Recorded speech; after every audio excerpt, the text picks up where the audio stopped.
한 소년이 있었습니다. 그의 이름은 동호, 15살의 중학생이었습니다. 1980년 5월 친구를 찾으러 다녀오겠다던 소년이 갑자기 사라졌습니다. 그리고 오랜 시간이 흘렀습니다. 여기 소년을 잊지 않으려는 사람들, 소년을 기억하는 유산들이 소년이 살던 광주 곳곳에서 소년이 살지 못한 삶을 계속 이어오고 있습니다. 노벨문학상을 받은 한강 작가의 소설 소년이 온다 속 주인공 동호.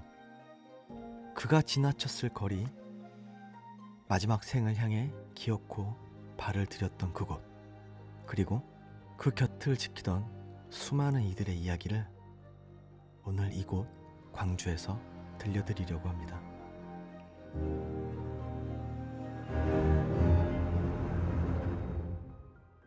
제가 가장 먼저 찾은 곳은 전일 빌딩 옥상입니다.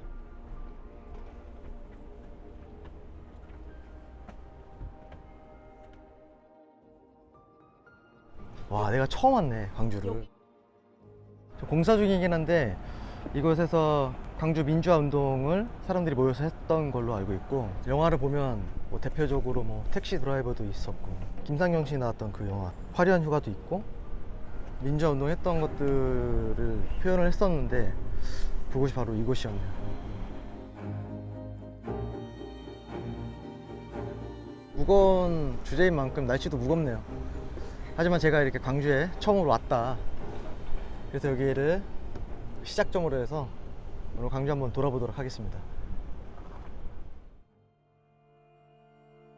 1980년 5월 17일 자정을 기해 비상계엄이 전국으로 확대되자 5월 18일 광주의 학생들과 시민들은 이곳 금남로를 행진하며 민주화를 요구하는 집회를 열게 됩니다. 그리고 수십 명의 부상자와 사망자가 발생하게 됩니다. 도청 앞 스피커에서 연주곡으로 흘러나온 애국가에 맞춰 군인들이 발포한 건 오후 1시경이었습니다. 시위 대열 중간에 서 있던 나는 달아났습니다. 세상에서 가장 거대하고 숭고한 심장이 산상조각나 흩어졌습니다.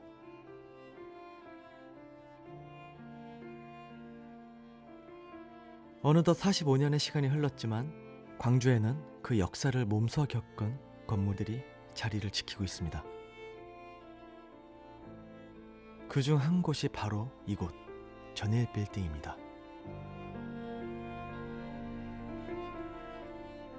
그 당시 이 일대에서 가장 높은 건물이었고, 신문사와 방송국이 입주하고 있었다던 이곳에서는 외신 기자들도 함께 머물며 당시 상황을 취재하고 보도했다는데요.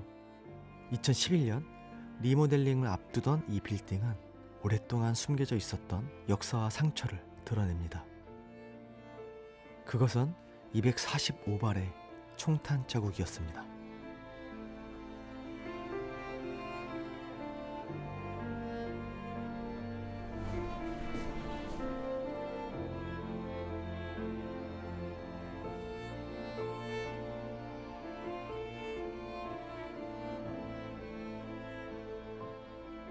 아, 여기 총탄 흔적이 남아있다.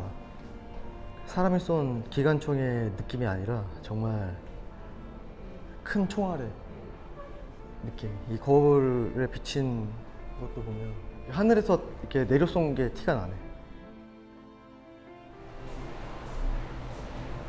실제로 이걸 쓴 게 아니겠느냐라고 분석을 했습니다.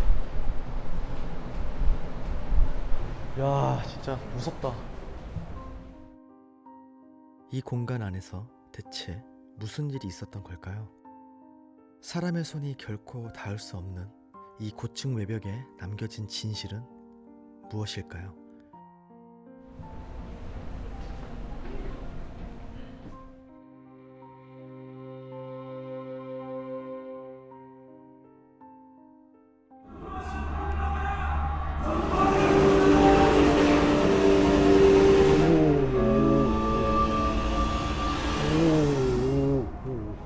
탄핵을 감식한 국과수에서는 바닥에 미사일이 꽂힌 형태의 단자국은 공중에서 쏘지 않고는 생길 수 없다고 밝혔으며 당시 주변에는 전일 빌딩보다 높은 건물이 없었기 때문에 헬기에 의한 공중 사격이 있었을 것으로 판단하고 있습니다.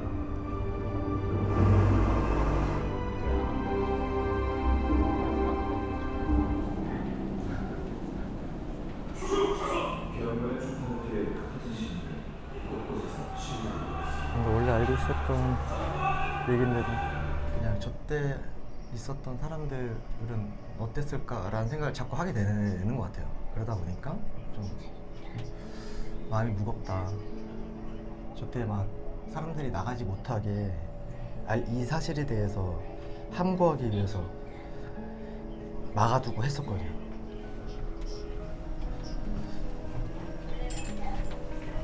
그러니까 철저하게 이때 있었던 사건들이 어찌 보면 이거 참 어떻게 얘기를 해야 될지 모르겠지만 이때 있었던 모든 이 진실과 사건들에 대해서 봉합하려고 했던 거죠, 사실.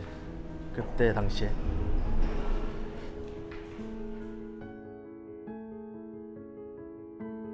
(1980년 5월 21일) 광주로 향하는 모든 길과 모든 전화는 끊어졌고, 그렇게 고립된 광주 안에서는 끔찍한 비극이 이어졌습니다.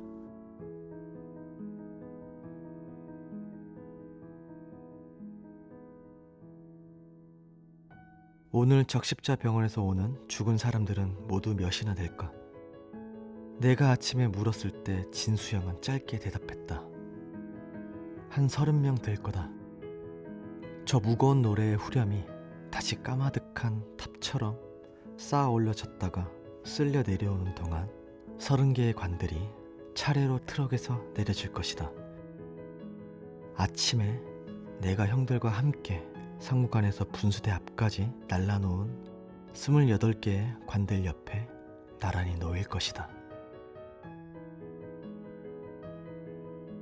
도시는 커다란 장례식장이자 병원이었습니다. 영안실은 턱없이 부족해 시신들이 임시로 안치돼야 했고, 부상자들은 끊임없이 속출했습니다.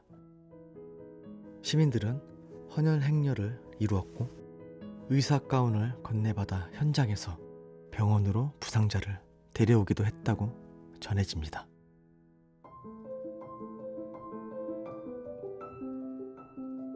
(1980년 5월) 그날이 오지 않았다면 소녀는 어떤 삶을 살고 있었을까요?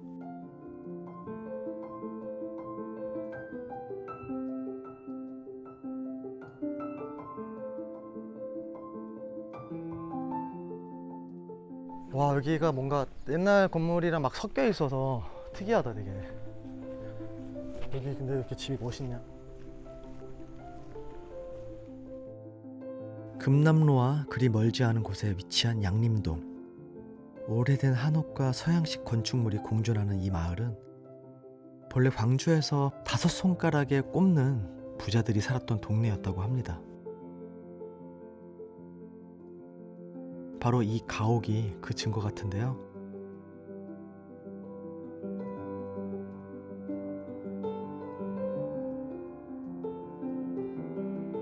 와, 뒤에 이런 숲이 있는 게 좋다.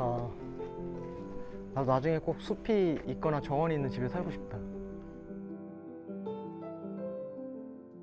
안채와 사랑채, 행랑채, 곡간채에 100년 된 은행나무, 또 연못까지 갖추고 있는 이 한옥은 당시 상류층이 살던 전통 가옥의 구조를 고스란히 유지하고 있습니다.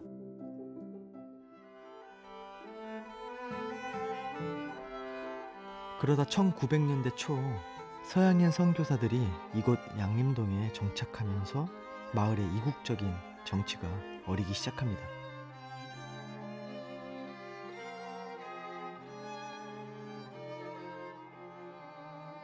지금도 역사를 이어오고 있는 소피아 여학교는 여성교육을 위한 유진벨 목사가 설립한 학교라는데요.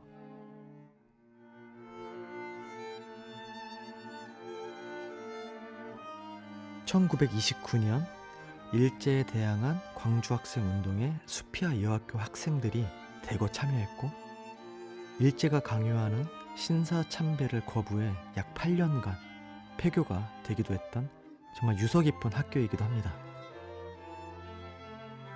이 아름다운 건축물들이 힘들었던 역사를 증언해주고 있죠.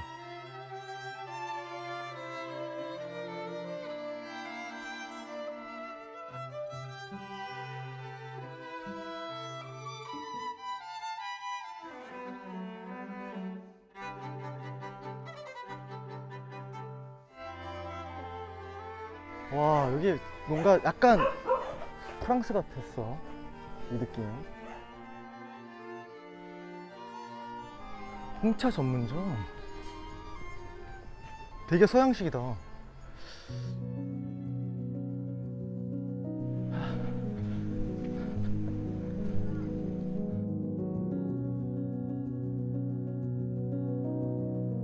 어쩌면 45년 전 소년도 우리와 같은 풍경을 보고 있었을까요?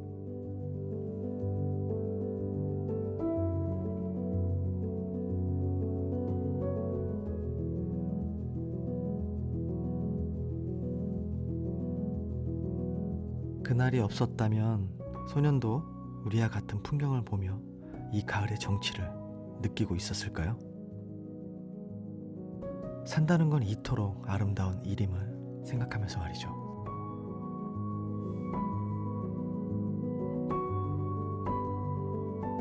5.18 민주화 운동 당시 시민군들이 최후까지 항전을 벌였던 장소이자 소년이 마지막 생을 보냈던 곳이죠. 옛 전남도청 본관입니다.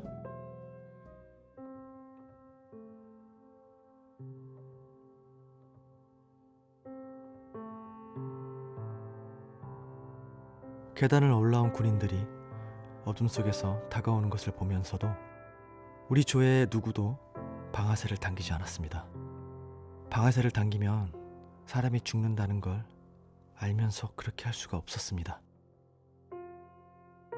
우린 쏠 수 없는 총을 나눠 가진 아이들이었던 겁니다.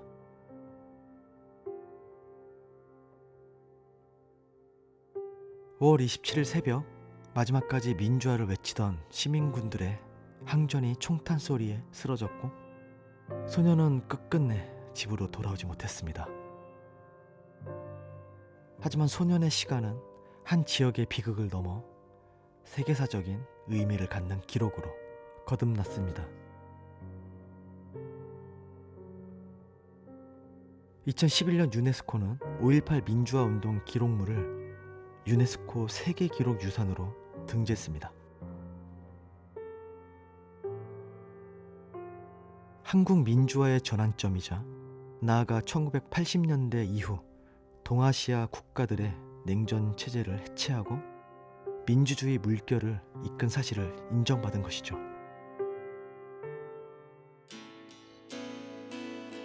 와, 높다.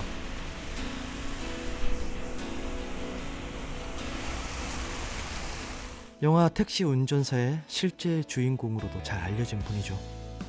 위르게 힌츠페터 기자의 말을 빌려볼까 합니다. 시계탑이 모든 것을 알고 있다는 사실은 반드시 계속 전승되어야 합니다.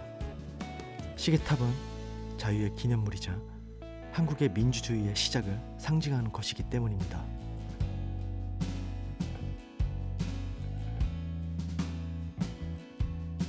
(1980년 5월) 그날로부터 45년이 흘렀습니다. 많은 일들이 있었고 비극은 반복되었고 그 안에서 때로 우리는 방향을 잃고 갈치자 걸음을 하기도 했습니다. 하지만 시계탑이 이곳에 서 있는 한 결국 우리는 기어코 우리는 빛을 향해 나아갈 수 있지 않을까요? 이렇게 오늘 광주에서의 시간을 끝으로 이번 시즌과도 작별을 고하고자 합니다. 이번에는 뭔가 다소 짧았지만 경복궁에서의 전시를 통해 여러분과 특별한 순간도 만들었었고 또 지역 이곳저곳을 다니면서 다양한 층위의 이야기들을 만난 시간이었는데요. 어찌보면 조금은 무거운 아니면 조금 더 역사적인 조금은 진취적인 이야기들을 좀 많이 다뤄본 것 같아요. 그러다 보니까 저도 약간 정신적으로 성장을 하는 것 같으면서도 더 많은 것들을 배우고 느끼는 시간이 되었던 것 같아요. 그 거리를 왔던 시간들이 아깝지 않을 만큼 새로운 것도 느낄 수 있었던 좋은 시간들이 많이 있었던 것 같습니다. 다음 시즌에는 좀 더 새롭고 여러분들이 함께하면 좋을 그런 좋은 콘텐츠를 갖고 만날 수 있는 날이 빨리 왔으면 좋겠네요. 자, 우리가 빨리 다시 만나는 날이 오길 기다리며 여러분들 좋은 밤 되시길 바라겠습니다.